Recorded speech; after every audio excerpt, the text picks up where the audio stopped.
and now I'm sure she wants to do something more genuine because she doesn't feel respected as an artist. And by I'm sure of that, I mean I'm not sure of that. I just made that up. But this is the quandary of a lot of pop artists these days. Right. Well, I think, and that's the struggle that I have with the pop music industry. I'm not a huge fan of American Idol. I don't dislike American. I'm really happy they gave Alejandro a chance to get a jump on where he's going, because I don't feel like he would be selling out shows without American Idol at this point. But I do think that, this kind of, it's boring to me. I'd rather not listen to music sometimes than listen to top 40 music. And that's just me. Like, I was always, Metallica, and I was always Radiohead, Green Day. Like, I was always in that mode where I wanted more than just the typical. I mean, they have like a typical beat, right? Like, they do. Well, it's funny you say Radiohead. I never considered them very poppy. And no, I they're actually not. hear a lot of Radiohead and scarypoolparty. No, they're not at all. That's what I liked about them, is that they weren't the typical pop stars. Like, I went through a period where, I mean, when I was like a teenager, where I liked pop music, like Madonna, but then I got bored with it and I moved on to Guns N' Roses and Metallica and people that, kind of just were, I mean, the hair bands were everything. Yeah, I mean, that's the problem with making cookie-cut music. It's gonna be delicious, but then you'll get bored of it and you want a different shape after a while. I mean, I certainly hope that never happens to Alejandro, because I'm sure that, I mean, I don't know, like, it's hard to imagine that he'll get there with the way that he plays piano and especially guitar and, his voice. I hope that's not true. Are you saying that is to say his goal is to become the top of the music industry and create pop music? I don't think that's his goal at all. I think his goal is to create music he's proud of. I think that when he first got on Idol, and he's talked about this, he struggled to be himself and he thought he was weak. And he said that in an interview, and he's like, and he found out he wasn't, because he had to stand up for who he was. And I think that kind of defined his time on Idol, because rather than lose him, because the judges have talked about the fact that he, was going to quit all the time because it wasn't him. So they ended up letting him do his own music on Idol, which he did 7 original songs on the show, which has never been done, ever. Oh, well, that's probably a big reason why he made it in such an interesting way. He didn't want to be that cookie cut. American Idol, these judges, the bureaucracy of the show, what have you, they dress you up. They want you, for the sake of making the show popular and airable and watchable, they dress you up. They put your hair in a certain way. They put makeup on you. They tell you how to sing. They tell you where to stand and how to act. And that's actually the second auditions, the second part of the processes of all these shows, American Idol, The Voice, Britain's Got Talent. That's my least favorite part. My favorite part is watching these regular Joe Schmoes come on stage and sing their heart out. And watching their genuine passion come through is my favorite part. But the second they become this puppet, this statue, I actually get bored. I don't like hearing them sing.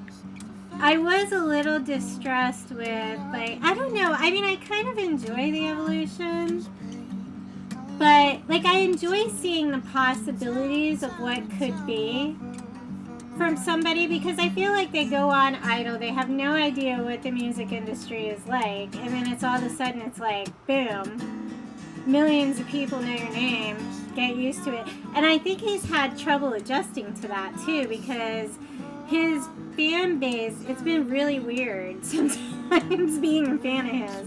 And I talk about this sometimes. I think he's just gone through an adjustment period about what should he do with his fans, right? Because he's had fans that he's had times where he's talking to his fans and he's happy with his fans, and he has times where it doesn't seem like he's happy with his fans. And I think Jim is back.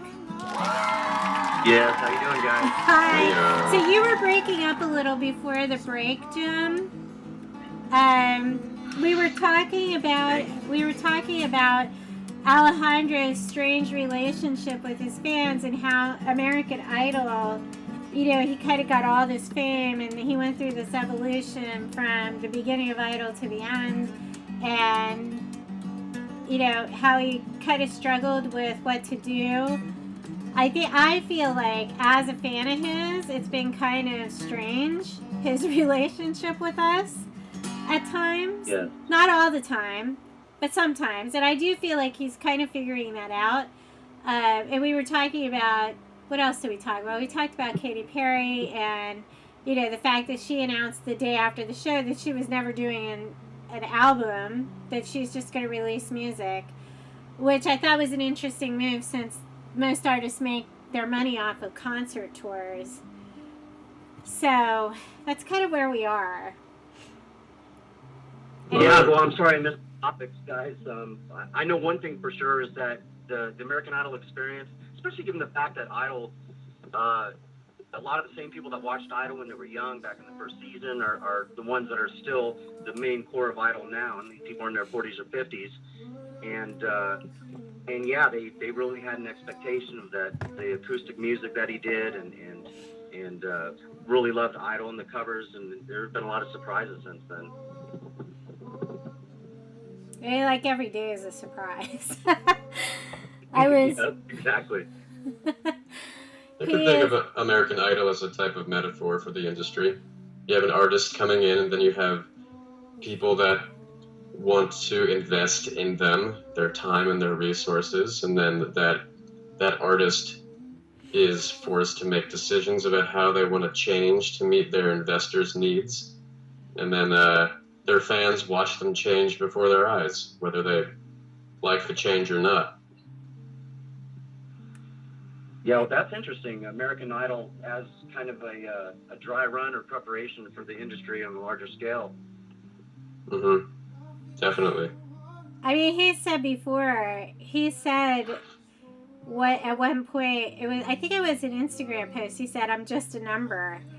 And it kind of hit me that day that maybe the reality of the industry was creeping up, even though I really think he wanted to be signed and he wanted this.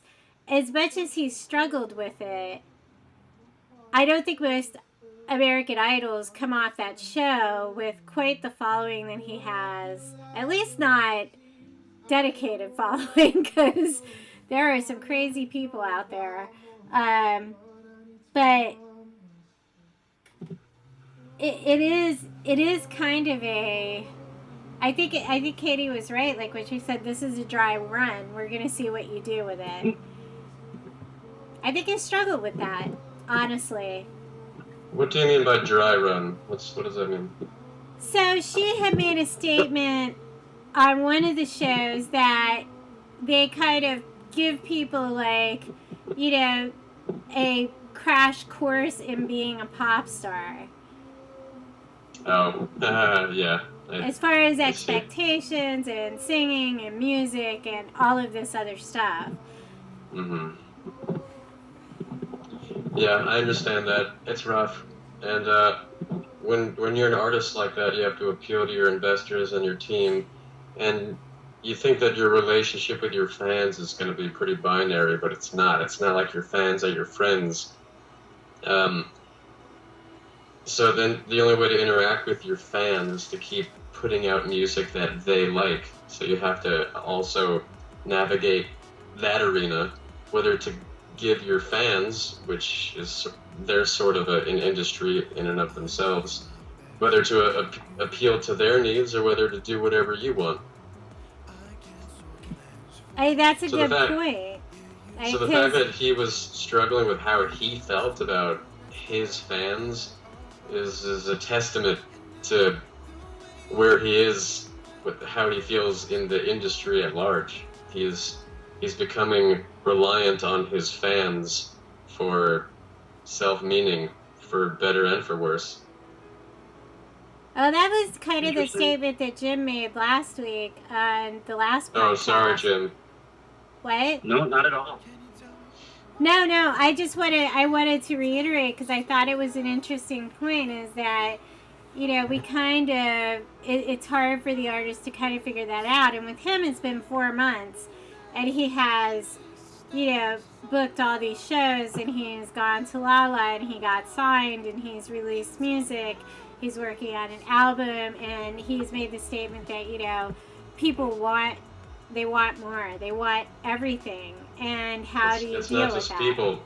It's not just people, it's his boss. I mean, the people are his boss. Right. So how much of the industry is driving, like, the plan for his career right now? Like, as an artist, like, can you speak to that? Like, if they have, like, this guy and they have a plan, how much of that drives the type of music they're releasing and the things they're doing, the shows they're doing? Like, how much of that is a driver? That really all depends on Alejandro. If he wants to give them the wheel, then then the industry drives him completely. If he wants to take the wheel, then it's a risk he has to take to do whatever he wants to do. But when you say industry, what you really mean is money. You're talking about the business of music making. And in the business of music making, I mean, any business is not about money. Business is about people, because there would still be business without physical currency. Business is always about people. So if you have a healthy relationship with people and you're giving them what they need and they're giving you what you need, then it's a healthy relationship. If it's dangerous for either side if it becomes completely one-sided. If the industry is forcing Alejandro to make a certain type of music and do a certain thing, he's not going to be happy. He's not going to put out good music. He's going to burn out. And if he does whatever he wants, all the power to him, then the industry might not stand for it. They might not be ready for him. It might just be too much for them. You know, the industry and him, we're all navigating each other. Right. And I guess you're right. It's been, what, 5 months, you said? Yeah. He got off Idol in May. And so it hasn't even been that long, and I hope he's not exhausted, because he's under a lot of pressure from his fans, his people, and his business associates to just keep turning out music. And it started out as a genuine craft, but now it's his job. Or, I don't know if he has a side job, but walking dogs or something, but now it's his job and other people are depending on him. And if he says, sure, let's engage in this business endeavor together, that's a lot of pressure on him. Right. And he yesterday was talking about, he did a post on Instagram about having a job, and I can't help but think that, I mean, music is his job, and I don't ever want him to go back to dishwashing, because hey, you don't know that. Maybe he was really, really good at dishwashing. I mean, I'm sure he's a hard worker, so I'm sure he was amazing at dishwashing, but I would rather hear him play music. Ironically, some of the best art comes out of strife, as you might imagine. So someone hacking out a living washing dishes might go home and unwind by making beautiful music, and then they show that music to people and they love it, and they hear genuine turmoil in this music. Oh, he feels, of course he washes dishes. That makes total sense because the music sounds this way. But now that music is his job, he's facing a different type of turmoil, perhaps. His lifestyle is not the same. His music is going to be different. I myself, I'm doing a lot of work now as an audio director for a live TV network. And I have a lot of creative outlets now when I get home to my studio or my apartment, and I think those are there because of what I'm experiencing from the rest of the day. I need that outlet. But if my whole life was that outlet, I would actually probably need a different outlet. So for all we know, Alejandro has a completely different hobby now to escape from the pressures of his music life. Maybe he likes washing dishes now, if he finds it calming. I mean, I would hope not. That would be devastating to me. But I do feel you. Like, I've seen that with my son. He, went through writing and he was heartbroken, and there was always angst and strife, and a lot of beautiful writing came out of that. And now that he's happy, he has trouble writing. So, well, he's got to learn how to write about what makes him happy then. Yeah, it's been a struggle for him though, but I think that you're right about the outlets that we have for art. It really does make a difference. I do think with him though, he is such a hard worker. He practices. He writes like a song every day, even if it's like a song about a cheeseburger. Like, he writes a song. I'm not trying to paint a negative picture Yeah. here. If he loves what he's doing, and it's genuine, then people are going to gravitate to it. If he gravitates to himself, people are going to gravitate to him. I'm sure he's having a great time. Oh, yeah, I hope so. That's almost a defining quality of him. He's been preaching, finding, doing what you love, doing it with passion, and finding your zone. As you guys were talking, I was just thinking about his Instagram lives, which he did pretty thoroughly through American Idol, and then I think a few in June, and then that was it. We haven't heard anything since. But he was also writing about struggling in a relationship, and that seemed to be his outlet. And strife seemed to be that personal part of his life. The outlet was to be able to go on Instagram Live and just sit down and play the guitar. And maybe that old strife isn't there, but a new strife has certainly come in under the pressures of the industry. And I am curious as to what his release is now, besides going into the studio and working. And here we are reaping the benefits of his strife. So, I mean, that makes you feel sad, Eddie. Hopefully he has more strife coming up because we like his music. Well, I don't want him to be in pain. I mean, I'm just kidding. But art comes from many places. If he's happy, hey man, Stevie Wonder, his music beamed happiness. I mean, I'm sure he struggled in his life, but when you hear happiness in music, it probably means it came from somewhere happy. Yeah. No, I think it'll be totally interesting to see, like, what happens with his music as he goes through different periods of his life and as he grows up. He is 25, so he is super young to have made it this far, I feel. Maybe I'm wrong. I don't know. But I feel like he has made it really far, and he has all this stuff to go through. He has all these different types of music that he has not even released yet or started recording yet. So I feel like there's so much more to come with him, but it'll be interesting to see how maturity changes the music. Mm-hmm. As the relationships change, how will that change his music? Because so much of it comes from heartbreak. Yeah, I'm sure. That's where most music comes from. I did send you like a couple of songs of his. I listened to those songs. I've heard one or two of those, exactly two of those songs, but not the other ones. But yeah, he's very eclectic. He's very different styles. That's where I came up with my affirmation that he sounds like Radiohead. I'm sure he loves Radiohead. I think he does, actually. He does. Yeah. He does. That makes total sense. So, anyway, I was just going to bring up Vampire Shade, because now that we're talking about Radiohead, because that's one of the songs that really reminds me of Tom York's soaring lyrics. Yeah, his falsetto, yeah, definitely. About 3 minutes in, he does this kind of existential wail of longing, and it seemed that there was a quality in there, a depth to it, that seemed a lot different than Tom York.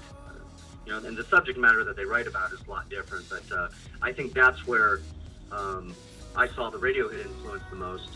Mm-hmm. Definitely, yeah. You know, as Alejandro grows older, he's gonna listen to more music, new music that's out, and he's gonna steal from that, and people are gonna steal from him, and hopefully he becomes this giant puzzle piece in the fabric of music in America and the world. Well, I think he's on his way. Well, he's already a puzzle piece. He's part of the fabric already. People are stealing from him, whether you know it or not, and he's stolen from others. He's part of the fabric. I mean, I do already see, I see YouTube videos all the time of people trying to play his music, and even seasoned professionals that are studio musicians trying to play particularly his guitar skills. They're like, I just wanted to do this to prove that other people can do this, but it's really effing hard. Like, this is a really hard song to play. So, and I've actually seen that feedback. I think he's an amazing musician, and I can't wait to see what else happens. And I guess we should kind of wrap up, but I did want to say, like, thank you for being here, Eddie. I don't know that we'll get a chance to work on another movie together, but it was fun.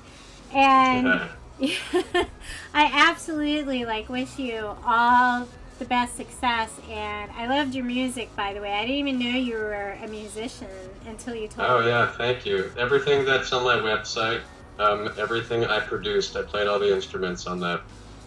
Oh wow, I didn't know that. How do I not know that? It's all custom made for various clients, and it's all. Oh no, I don't play violin. You might hear some violin in there. I don't play that, but everything else is me. That's amazing. Well, I really thank you for taking the time to be here. Do you have anything you want to, wrap up, Jim? No, I just want to say, hey, Eddie, thank you so much for coming on our podcast. It was good to meet you. Hey, Sarah, Jim, it was my pleasure. Thank you for having me. Have a great night, Eddie, and I hope that, we stay in contact a little. I will certainly call you if I have any other projects, although it sounds like you're pretty busy, so. I am busy, but I always like making new things with people, so let's stay in touch. Yeah, let's definitely stay in touch. Okay, have a good night, and to all the Scary Fan Party people out there, thank you for listening, and we will be back again shortly. Bye-bye.